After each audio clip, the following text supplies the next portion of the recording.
Bill, I've seen a few of your cars. I think you're a fan of sports cars. I'm a big fan of sports cars. You know that I like to drive fast and I like to drive red cars. You told me a story once about a car that you bought when you were in the military in Germany. Yeah, I bought a new Austin Healey before I was discharged from the service in Munich, Germany. And discharged. I was, honorably discharged. Honorably discharged. Yes, I couldn't have come home. My family wouldn't have accepted me if I hadn't been honorably discharged. But I got out of service in Germany. And I drove it all over Europe, and then when I sent it back home, I never realized how effective it was going to be in helping me collect past due accounts. Because when I went to work for the finance company, knocking on people's doors, they warned me that it's hard to get people to come to the telephone if they can't pay. It's hard to collect money. Sometimes the people will try to intimidate you.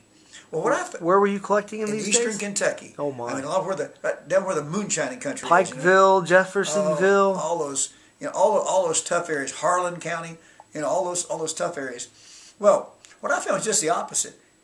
When I drove up in that sports car, everybody wanted to look at the sports car. In fact, one day, I talked to this lady who owed the money, and she couldn't pay me, so I had to get her to go in my car, and we had to go to a telephone to pay telephone and call my boss. This was before we had mobile phones that were available. So she gets the car, take her to the phone. I take her to the pay phone. She calls my boss.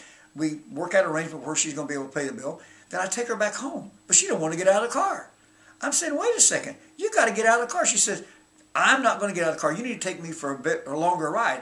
I said, well, I can't do that. I got to get to work. She said, if you don't take me for a longer ride, I'm gonna claim you did something, or you made an advancement of me. I said, listen, lady, if anybody believed I would make an advancement of you, then I should be put in jail anyhow.